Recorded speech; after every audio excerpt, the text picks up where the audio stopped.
Taste of Fat。今日2025年4月25日，恒生指數今日收市21,980點，上升70點。恒指高開170點，喺22,080點開市，收市21,980點，上升70點。開市收市位只有波幅99點，高低波幅有344點。雖然今日係升市，但陰燭收。今日大市升嘅股票有1075隻，而跌嘅股票有797隻。指數收升，股票亦升多跌少。頭10大成交股票依次序係700騰訊控股、2800盈富基金、9988阿里巴巴、1810小米集團、2828恒生中國企業、3690美團、3033南方恒生科技、1211比亞迪股份、981中芯國際、9992普普馬特。今日大市成交2080億，比上一個交易日增加1.6%，沽空金額255億，佔大市總成交12.3%，沽空比率比上一個交易日減少5.4%。今日窩輪總成交81億4300萬，牛熊證總成交86億5600萬，窩輪牛熊證總成交168億，窩輪牛熊證佔大市總成交8.1%。如果將所有恒生指數窩輪與牛證成交總和，再減去 put 輪與熊證成交總和，相差有負5648萬。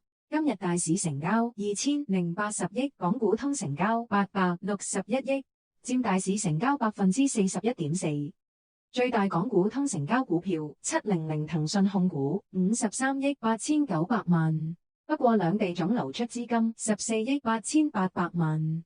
3690美團南向資金淨流入7億4500萬。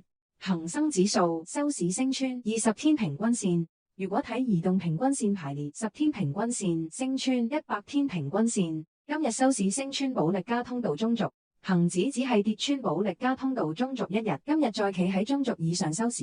14日 RSI 上升至49.0，14日 RSI 維持喺50之下已經17日。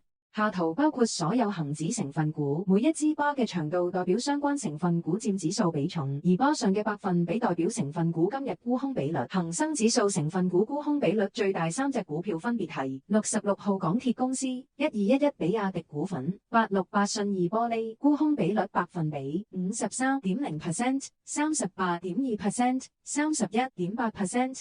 新一幅圖每一支巴上嘅百分比代表成分股今日嘅沽空比率和5日沽空比率平均值嘅比較，藍色代表今日沽空比率比5日平均值減少，而紅色代表比5日平均值增加。沽空比率升幅最大係66號港鐵公司、2313新洲國際、939建設銀行，分別增加42.6%、34.0%、30.6%。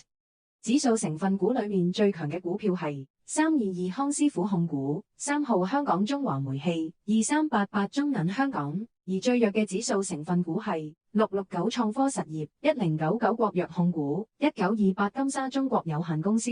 如果將所有恒指成分股以 MACD 強弱分為4組，暫時弱勢嘅股票有8隻，轉弱嘅股票有4隻，轉強嘅股票有47隻，而強勢嘅股票有24隻。如果轉睇最大升幅港股，而最大升幅頭3隻股票分別係1747香 Control、8532寶發控股、1993雅士維，分別上升63.0%、36.8%、35.6%。今日行業表現喺115個行業裏面，上升有69個行業。如果刪去平均成交相對少嘅行業，上升有26個行業。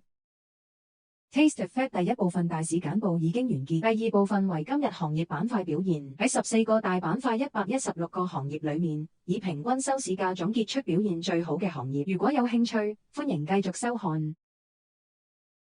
Taste of Fat。